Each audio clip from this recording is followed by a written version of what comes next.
Welcome to Komodo Art Soaps. Today we battle the 7-pound mold once again, and I didn't even intend to do that this time. But I had an accident with some of my measurements, so we decided to go big or go home. And we went big. First into the bowl is the melted oils from the first batch, plus all of the fragrance, which is tea tree and All Souls Day from Nurture Soap. But I measured in way too much castor oil. And castor oil is different than other oils. It can actually make your soap gummy if you use too much. It's one of those where a little bit goes a long way. You just want a little bit of castor oil to increase the bubbles in your soap, but too much and it will make your soap kind of slimy and hard to set up. So that was not an oil I was willing to have too much of. So I then measured out extra oils. So in here is the extra olive oil, shea butter, coconut oil, and lard that I need to even out that castor oil. And I did increase my essential oil. So now we have a lot of tea tree in here and just a little bit of All Souls Day because I did not add extra All Souls Day. Alright, now to add in the apple cider vinegar lye solution. This is just apple cider vinegar and lye. And it made it quite orange, so I'm interested to see if it will make an orange soap or if it will go clear in the end. I am soaping quite warm just because I want to get this over with and I'm being impatient. Can't say that I care for the smell of tea tree oil. The apple cider vinegar gives it an interesting smell. So probably smelling shea butter as well. This is the first time I'm using shea butter. And I have to say I do not care for the smell of shea butter. So I'm hoping that once this soap is all made and cured, the smell's going to be amazing. You know, you just never know. Plus, I know that there's people that love tea tree oil, and they're not weird about essential oils the way that I am.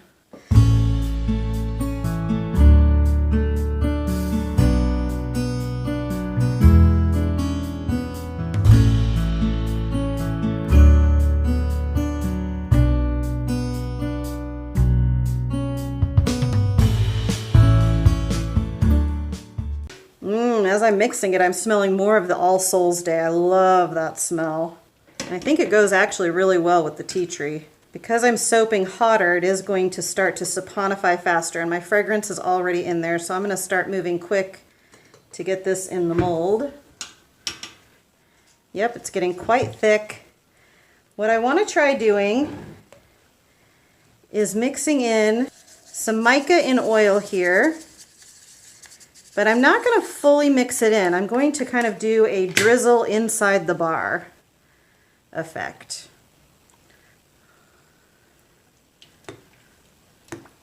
I'm going to do the same thing with some gold mica infused in olive oil.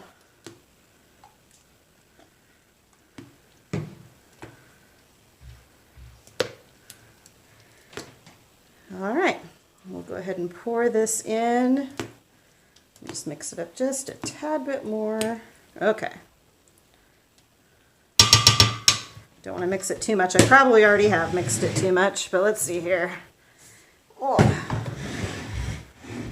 Okay. Here we go.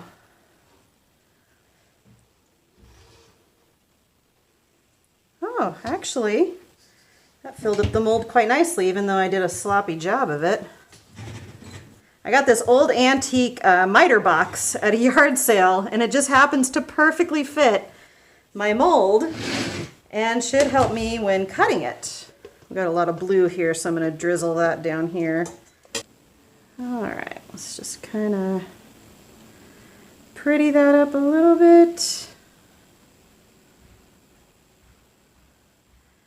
Okay, well, we'll come back later and see how it turned out. Oof, this thing's heavy. So the miter box worked great. I don't notice any bowing in the middle. It hasn't expanded here, so the miter box did great supporting it. I was not as clean as I wanted to be as far as the edge was concerned. But let's see if I can unmold this a little bit better than I did the last time I used this big mold.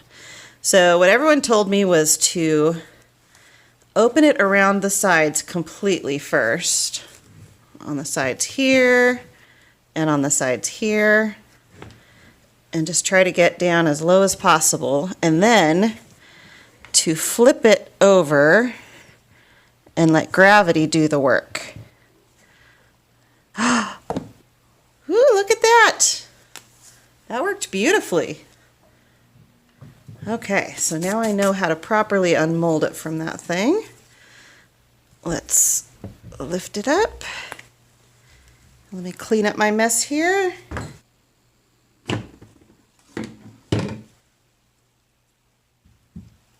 One of the things I get the most questions on is my stamp and how I stamp my soaps. This is called a biscuit or cookie stamp. You can interchange the letters, which is really handy for customizing. The tricky part is knowing when is too soon and when is too late to stamp. If you stamp too soon, it's going to mush up the soap and it's going to stick into your stamp. Now, because these stamps are so detailed and deep, the saran wrap trick of laying saran wrap over and stamping, it works, but it doesn't give a very deep impression like I like. So I like to wait until the soap is a little bit more firm. I made this about a week ago, and you just want to line it up where you want it and then try to exert even slow pressure, pushing it in. And then to take it out, I just kind of wiggle it until it comes out. And it will crack the soap a little bit. Sometimes if I just push it back in, and then you've got your stamp. When you get this stamp, probably the most annoying part is prepping these little letters. They all come together in one solid sheet connected to each other, and you have to trim them carefully along the edge so that they can sit flush with each other. And then when using it, the most annoying thing is putting the letters in. Make sure that you put them in backwards, T-R-E-E. And then again, you just go in. And I am kind of digging the whole rustic look of soaps for me until I get my cutter to make my, oh, see, that is the problem with this stamp, is that it's not always going to be perfect. And then the soap gets stuck in the stamp, which makes it worse. So for now, as I'm using these subpar tools, I am learning to embrace the rustic look of soap and just be okay with it until I improve and get better tools. Ooh, these soaps have gotten hard. Okay, so that's the thing. You really are risking, when you're using a stamp, especially a stamp like this, you're risking ruining a couple bars. And trust me, there have been times when I have ruined almost all my bars. And I was in tears, in absolute frustration, because I would get the stamp to work on one soap and then I'd move on to the next one and it would fail. So I'd go back to that first bar, because you always want to have a sacrificial bar that you don't mind totally destroying. But yeah, you can waste a lot of soaps trying to use this stamp. It's not the easiest, it's not the best, but I love it because I love the look of the letters. I actually love the imperfections where it's missing parts and when it's not absolutely perfect. I don't like this. I think that looks kind of garbagey, but I do like the rustic, imperfect look of that. Also, because my soaps are not even, and this is a flat stamp, it's hard sometimes to get a full image without going too deep in one area and too shallow in another area. But yeah, I mean, definitely not perfect, definitely rustic, but I'll always remember this is a tea tree apple cider vinegar bar, right? So I like the stamp. I'll leave the link for it down below, but just know it is not a foolproof stamp. It is not a trouble-free or worry-free stamp. And I'll tell you, the other annoying thing is trying to find the letters you need when you need them, because you've got a whole bunch of pieces that look the same. and you have to flip them all up, and even then it's hard to tell sometimes what the letters are. And so it can take forever to find the letters you need, especially when you're doing something like this where you need a lot of letters. But it's fun to use for sure. Well, for a mistake bar that was not supposed to be, it was supposed to be a small batch of a fall apple soap. We now have a large batch of tea tree apple cider soap, and it smells amazing. I didn't like it at first, but I think that little bit of addition of fragrance oil of the All Souls Day really kind of helped mellow it out. And I'm loving the crazy wacky lettering. I'm even okay with the little bit of soda ash on top. So sometimes mistakes can turn into happy things. Voila!